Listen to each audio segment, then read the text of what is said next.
Hey guys, Dr. G. Today we're going to talk about small businesses, entrepreneurship, and franchises. I'm going to leave you guys to go over the learning objectives on your own time.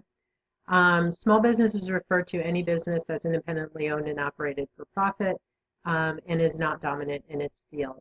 The SBA, or Small Business Administration, has several different criteria for defining what smallness means, and it's based on what industry you're in. So you can look at their guidelines if you have a particular industry. To give you a snapshot of small business, there's about 27 million businesses in the United States, small businesses in the United States. One thing I did want to focus on here is this bullet here. Your book and hence the slides say that 70% of new businesses survive at least 2 years, with about 50% surviving at least 5 years. That figure is kind of in question, and it really depends what source you look at. I've seen figures saying that 80% of all businesses fail within the first year and a half. That came out of an article I just read in Fortune not too long ago. So in any case, know that if you do start a small business, the chance of failure is higher than it is in a larger business, I guess is kind of what I'm going to ask that you take out of it. The exact figures are variable depending on who you ask.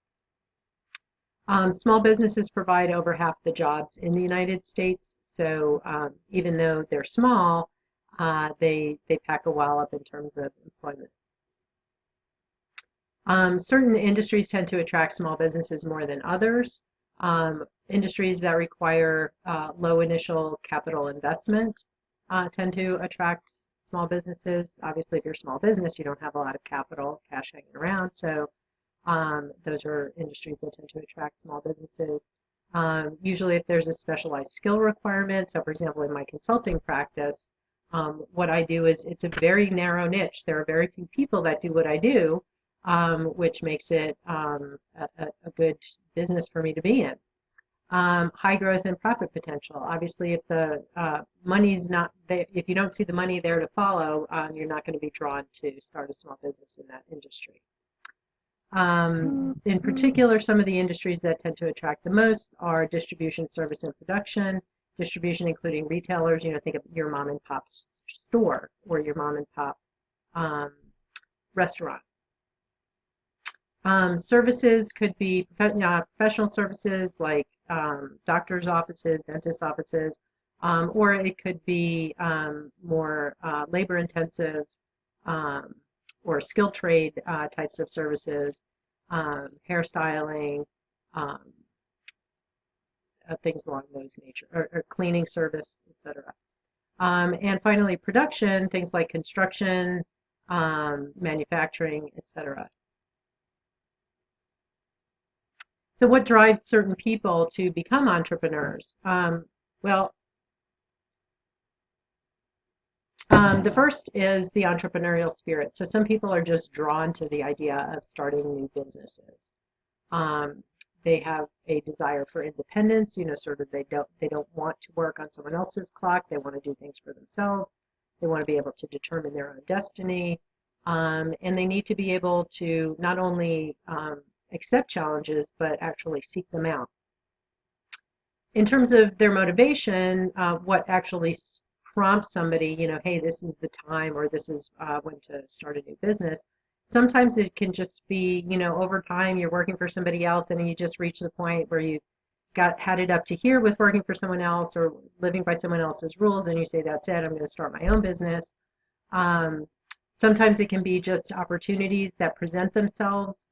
So the teen entrepreneurship market, which we'll talk about in a slide or two, is really focused on people recognizing, hey, I've never seen an app for that. So, wouldn't it be cool if somebody created an app for that? So high-tech opportunities are a big push or motivation for people to start small businesses. Sometimes it happens, you hear the expression, when one door closes, another one opens. So sometimes that is what drives people to start a new business.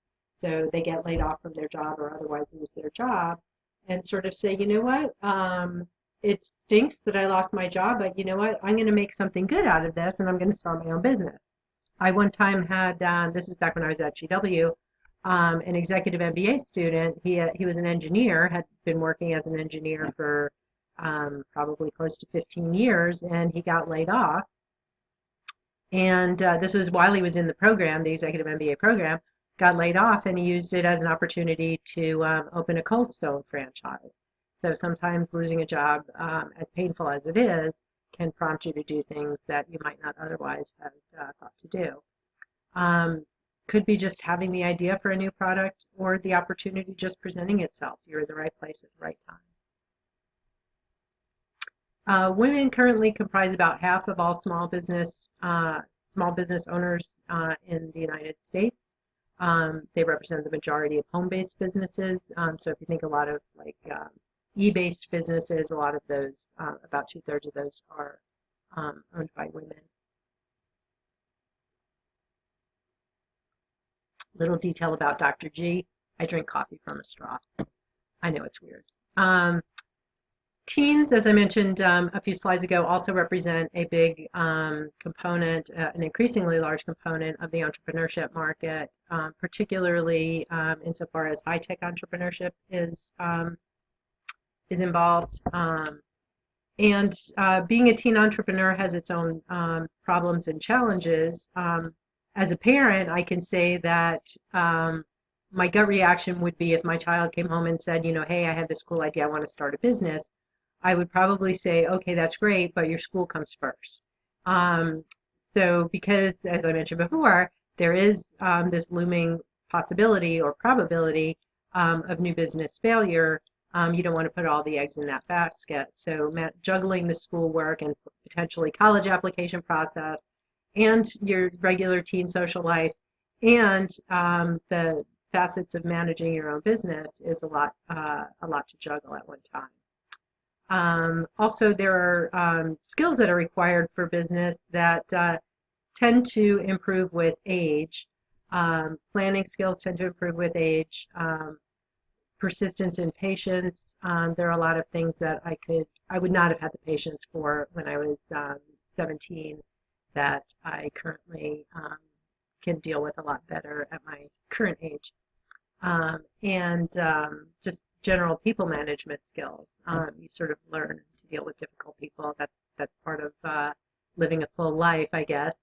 And as a teenager, that's not always as easy to do.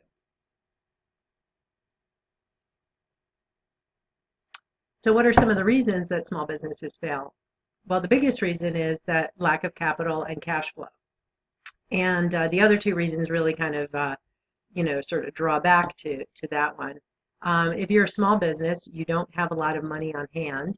So that means that if you have to pay a supplier, for example, that may not always happen in a timely way, and that could be a problem. Or if you want to expand, you may not have the capital to do so. So you sometimes get stymied and stuck in a certain place, which may result in failure.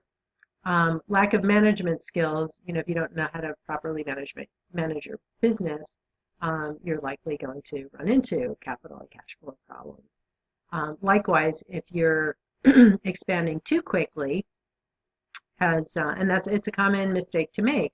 You get so excited over the opportunity to expand your business that you take advantage of too many expansion opportunities at once, and you end up not having the capital or cash flow to manage the expansion, and business suffers as a result. Small business is very important to our economy. It represents a huge component in terms of innovation. Innovation in small businesses is higher than it is among workers in large businesses. And more than half of the major technological advances of the 20th century started with individual inventors and small businesses. And sometimes they may spark entire new industries. So I remember one time watching an interview with Bill Gates in which he was saying that when he was in high school, he and his friend would create binary code and get so excited about it. And when they try to explain it to other people would be like, yeah, so. And he and his friend were like, how do you not see the possibilities here? So obviously, what he saw not only sparked an entire industry, but it actually sparked an entire um, growth of ancillary industries as well. So um, invention and technological innovation is very important to small business. Small business also provides a large share of employment. So 67% of workers with their first job get it at small businesses. And 99.7% of all employers are small businesses. And they provide 2/3 of the net new jobs added to the economy. So when you hear reports in the news about new jobs being added, the 2/3 of those generally come from the small business sector. Small businesses are also important in that they provide competition. I don't know if it got talked about in this class or in 101, excuse me, or in 241, but when we talk about monopoly power, one of the threats to monopolies, because monopolies are illegal, is encouraging small businesses. That's why we have a small business administration, is because we want there to be greater competition. So fostering new firm growth or small business growth is one means of providing competition, which is healthy for the economy. So the pros and cons, in a small business, you can have personal relationships between customers and employees. You know, people like that. Nobody likes to feel like they're just a number. Um, as a small business, you can easily adapt to changes that occur in the environment, whereas if you're a large organization and you have policies and procedures in place, it's a little harder to adapt. And it also shares the advantages of sole proprietorships that we talked about, I think it was last week. On the downside, the risk of failure is greater.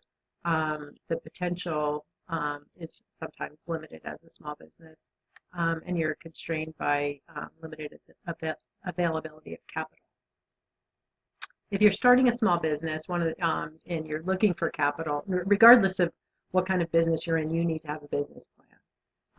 It serves as communication, it serves as a guide for management, and it serves as a planning tool for you. So if you're ever applying for a loan as a small business, you're going to need to have a business plan when you apply for your loan that you present to the bank so that the bank can say, well, why is this a good idea, and how likely is it that you're going to be successful? Likewise, if you're looking for investors, you need to have a business plan. I'd alluded to the Small Business Administration before. The SBA is a U.S. government agency, and its primary mission is to promote and protect small business interests in the United States, to foster the growth of small business. The slide talks about SBA financial assistance. I want to be clear, the SBA itself does not provide loans. They may loans may be partially guaranteed by the Small Business Administration if you get their buy-in, but they do not provide loans beyond what banks provide. The Small Business Administration can also potentially hook people up with venture capitalists. So if you've ever watched Shark Tank, that's what venture capitalists are, investors looking for businesses to invest in. And you need a business plan to convince the venture capitalist that your business is worthwhile. I'm going to actually create a separate, I'm running out of time and I do want to get a little bit to franchises, so I'm going to create a separate video for that, which will be short. So stay tuned for that.